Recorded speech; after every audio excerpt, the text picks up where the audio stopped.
Азамат, я посмотрел твое видео с кулинарного шоу, у меня сразу возник вопрос. Твой сосед по комнате парень или девушка? Просто если парень, вопросы к нему, если девушка, вопросы к тебе. Ну вот тут мы как бы именно оттенили зеленью. И оливковое масло. Экстра virgin обязательно. Экстравержен. Экстра virgin переводится холодного отжима, значит. То есть оно не проходит тепловую обработку, сохраняет все максимальные свои свойства. My roommate also virgin. Парень, он не сосед по комнате, там у меня на первом этаже есть экстра virgin guy. 24 года. Он просто стеснительный. И вот поэтому я узнал это название, и просто мне вспомнилось, и я начал смеяться. Покажи, здесь много девушек в ATT. Ну, Сведите его уже с кем-нибудь. здесь вообще в Майами очень много девушек. В ATT все девочки заняты. Наверное, они не в его вкусе, я не знаю, что.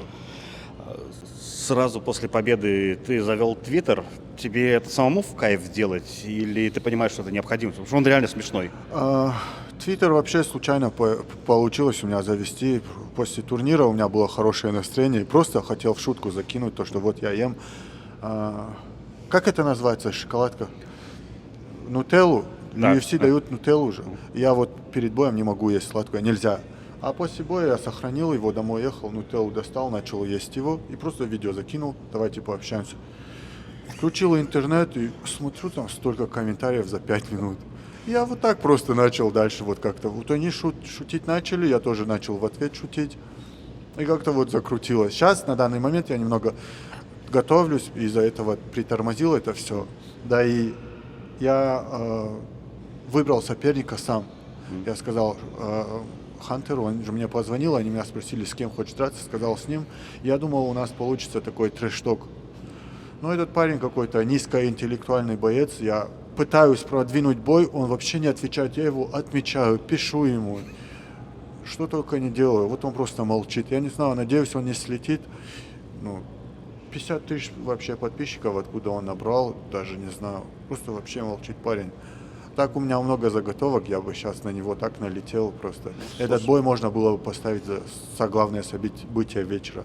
Слушай, за это его, я думаю, ты в первом раунде ты и положишь. Да, надо будет его наказать. С Божьей помощью я постараюсь подготовиться очень хорошо, готовлюсь, тяжело тренируюсь и выложусь на все 100%, постараюсь финишировать его, как всегда пытаюсь. Вот.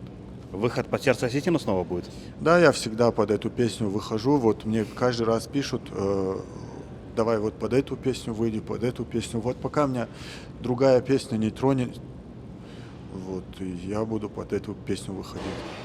Интервью Биспингу. Ты что же как бы сам это выбрал? Это знаешь, это не я сам, это мои подписчики, мои болельщики. Так что еще раз спасибо им большое. Американцы, фанаты, американские фанаты очень полюбили меня, не знаю за что. Вот, так что им большое спасибо. Понимал вообще его? У него же там британский, английский. Я понимаю, здесь же Дакота Дичева. Раньше не понимал, что она говорит. У нее вообще тяжелее еще акцент. Ее тяжелее понимать, чем Биспинга. Он еще приспособился и вообще по барабану, но уже нормально. Для меня самый ад во время работы — это когда Пади приходит на медиадень. У него Пади вообще Пимблет. Это... Он еще как-то х говорит, да? Х. Он вообще там непонятно, что говорит. Сейчас последний турнир, когда он дрался в Майами, по-моему, да? Да. В Майами я уже там кое-что начал понимать, но первые его бои вообще честно ничего. сказать, их вот как-то интересно слушать их акценты. Да, для меня они какие-то необычные, знаешь, вот американские для меня уже нормальные, привычные, но вот британские акценты, они мне честно нравятся. Вот у нас есть тоже акценты, там разные, в осетинском языке есть разные акценты, дигорский, осетинский, вот он британский мне иногда напоминает дигорский акцент, такой прикольный, красиво звучит. Так, ладно, давай все-таки про ММА поговорим. На что твоя мама потратила бонус за победу над Лоудером? Моя мама их не тратит. Деньги я ей отдать хочу, но она их не тратит. Я отдал ей. И вот, есть какие-то траты, и мы вот с сестрой решили, что вот на нее будем это все тратить. Ты после своей победы в Демойне сказал мне, что вообще не устал и хочешь на следующей неделе драться в Монреале. Сказал, что сейчас скажешь UFC о том, что хочешь драться в Монреале. Ты не подрался в Монреале. Что случилось? Я был в очень хорошей форме. Просто тренироваться скучно, да, драться весело. Особенно, когда ты выигрываешь в первом раунде. Не подрался, потому что никто не слетел с карда. А вот Даридер, которого ты спросил, который хотел драться, он же сказал нет даже. Да, он сказал нет, спасибо. Тебе спасибо за этот вопрос. Говоря о Монреале, я говорил с Азаматом Бекоевым после его боя. И он очень сильно хочет драться в Монреале. Он сказал мне, что хочет поехать в Канаду. Он в среднем весе. Так как насчет подраться с ним? Нет, спасибо. Я понимаю, почему он нет спасибо сказал, потому что 2 раза я его уже видел на весогонках, мы вместе гоняли вес. И первый раз он хотел подружиться со мной, я ему сказал, я здесь не ищу друзей, так что я думал, что мы с тобой скоро увидимся. И он, наверное, сначала не воспринял меня всерьез. Потом после боя я к нему подошел, ну что, говорю, ты видел? Потом в следующий бой мы вместе гоняем, и он опять мне что-то сказал, но он уже так немного уже в фокусе был, и после боя он тоже не в настроении был, еще ты ему этот вопрос задал. Я думаю, он будет избегать меня, не хочет такой бой. Ну, если честно, я не знал этой истории, когда задавал вопрос, так что теперь понятна его реакция, потому что он реально очень сухо. Нет, спасибо. Все. Но он, видишь, уже в возрасте хочет быстро добраться до титула, я его понимаю. Подраться за титул, может выиграть, может нет, сделать денег и хочет уйти без ущерба. Здесь голодные молодые тигры, и я думаю, ему тяжело будет дальше. Но, с другой стороны, у него там своя клиника в Голландии. Так что, если ты ему что-то не то сделаешь, он мы сам его себя и отправим полечит. в свою клинику, в его клинику. Ты просил у UFC прилимы Апекса, они тебе дали прилимы Апекса, ты доволен? Я счастлив. Но в следующий раз я буду просить уже на верной турнир, потому что UFC воспринимают шутки всерьез, и надо будет уже как-то по-другому говорить. Слушай, я уже понял, как UFC работает.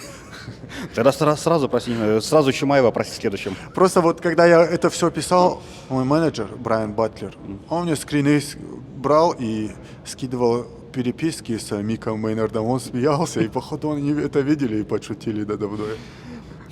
Слушай, а ты в Апексе ж ни разу не дрался еще? Я там ни разу не дрался и не хотел бы там драться на самом деле, потому что для меня со зрителями как-то вот мне очень сильно понравилось, меня это заряжает, поэтому я когда выхожу, я становлюсь как будто бы еще на 10% злее и хочу выиграть досрочно.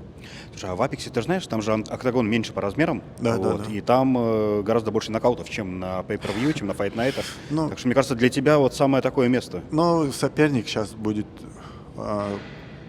пытаться избегать стойки, он будет прыгать в ноги, просто прижимать, сушить бой.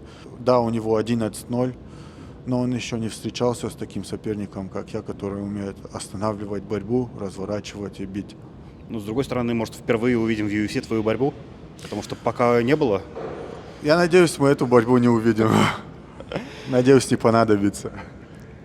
Борьба тяжелая штука. Мы последние спарринги нормально всем даем газа. Так, Ренат, ты сколько еще здесь будешь после первых спаррингов? Я говорю, брат, еще 2 недели. Ну тогда нам надо еще минимум 2 раза поспарринговаться. Я говорю, давай в клетке выйдем, чтобы никто нам не мешал. Азамат, Тигр, всем интересные спарринги, плотные. Тут народ собирается даже смотреть. Мне нравятся такие, знаешь. Слушай, вот мы видели все ударку Азамата, никто не видел его борьбу в UFC. Борется. Что, нормально? Ну, UFC же любит досрочные победы, поэтому Азамат борется. Мы раньше все думали, что Азамат вообще вольный. Он говорил, пацаны, я вольно не занимался или там не занимался-то мало. Молодец, Азамат. Мне очень импонирует, что он вот так ждал. Я же знаю, что он здесь сколько жил, терпел. Там дрался, тут дрался в непонятных лигах. Потом в ЛФА заскочил, выиграл. Пацан добился своего. Это Вообще. многого стоит, знаешь. Никто его там не подписывал, он сам ждал, просил, выцеплял матчмейкеров, знаете. Молодец он, короче. На блюдечке никто ему не принес ничего. Братья, стены. Алга! Азамат, уважуху!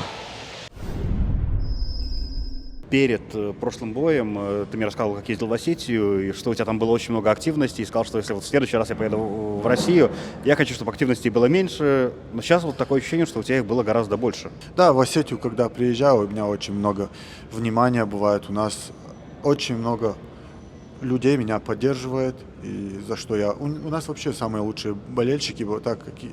Если вы посмотрите, у нас была первая команда «Алания», вот по футболу, не московский клуб, «Алания» выиграла чемпионат России. И вот на этот стадион приходили там 35-40 тысяч человек, хотя стадион намного меньше вмещает. Вот так у нас любят спорт. Так что спасибо большое всем за внимание и за поддержку. Это меня очень сильно мотивирует. Заставил Осетию вставать в 6 утра теперь.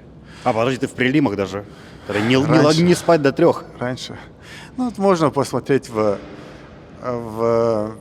повторе. Это все равно даже вставать из-за этого. Некоторые меня даже ругают, типа, чипс Игорь даже не успел открыть. И я не знаю.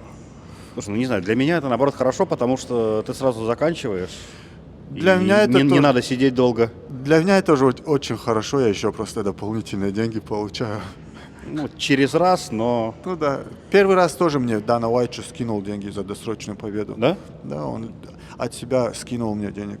О, Нормальную сумму. Так что спасибо большое, что Дана Уайт обратил внимание и не оставил меня без внимания. полтос? Меньше, но я доволен. Ты недавно выкладывал сделанную нейросетями картинку себя в пауэрслэпе. Это не я сделал. Фанаты. Ну, ты выкладывал, да? Да. Тебе вообще это интересно? Ты хочешь это? Ну, если я буду бить кого-то, да, мне интересно, но себя бить я не дам. Ну, тогда с первого удара нужно вырубать. А можно только, чтобы я бил? Ну, это тогда другую лигу нужно создавать. Это опять же, вот тебя UFC слушает, ты обратись к UFC, чтобы, ребят, создайте другую лигу. Я в Твиттере напишу в следующий раз. Да, ну, слушай, ну, правила хорошие, да? А так видел, как я его нокаутировал. Ну, да. Надеюсь, так же сделаю там в октагоне. Я попробую ему дать леща Сразу, с первой секунды. в бою, да. Как нигде я сделаю. Справедливо. Так, но ты смотришь? Справедливо, очень. Ну, ты смотришь сам вообще пауэрслэп? Иногда смотрю, вот наш российский боец там. Пельмень, дерется. Да, пельмень. Очень, очень сильный он. Так вот, именно некоторые моменты смотрю, он характер еще показывает. Не знаю, сам бы я вот хотел вот так участвовать в них, но смотреть точно мне нравится. И я думаю, многим понравится посмотреть. У тебя никнейм в UFC Iron, железный, но потом я узнал, что это не Iron, а Ирон. Ирон — это осетин по-осетински? Или... Да. Ир – это название Осетии на осетинском языке. Ирон – это из Осетии, осетин, значит, вот, страна ариев, вот. И мы себя так называем. До этого, когда я в ЛФА начал драться, меня назвали Kingpin, что я вот вообще не понял, я не знаю, откуда это вообще взялось. Это значит, как будто бы босс главный, да, мафии или не знаю. Да-да-да. Я к мафии не отношусь, вот, и мне это не понравилось, я попросил их поменять на Ирон. И они меня называют Айрон, потому что Айрон это железо на английском. Ну, я думаю... Еще утюг. Утюг? Не, я... Ну, Утюг... в целом ты утюжишь всех соперников. Хотя, да, слава богу. Ты мне много комплиментов делаешь. Надеюсь, у тебя получится дальше вот так нокаутировать. Я хочу... Кредитов много даешь. Спасибо. Тут сделаем. Дэйна, Тайна. I'm ready. I wanna fight with top 10 next fight. тебя наверняка ребята по залу и просто знакомые, и, может, ребята из UFC спрашивают про Россию, про Осетию. Какой был самый тупой вопрос от них? Что вот Ислама спрашивали, например, есть ли Wi-Fi в России? Честно, у меня не было еще тупых вопросов. Такие, если шутки, я понимаю. Тупых вопросов не было, то бы я запомнил. Ну, может, они мне просто тупыми не кажутся. Шутят по-доброму? Шутят, блин, очень смешно. Американские фанаты, они такие смешные. Знаешь, если бы я в Инстаграме такое себе в комментариях позволил, может быть, кто-то ко мне бы домой пришел, там, с пистолетом начал бы разговаривать. А здесь так, и они шутят, и я над ними шучу, и нормально. Даже картинки создают за меня. Я иногда их, когда мне нравится, я публикую, когда нет, то нет. Ты в каждом интервью упоминаешь лучшего ударника десятилетия Артема Валерьевича Левина. Давай, не будем портить традицию.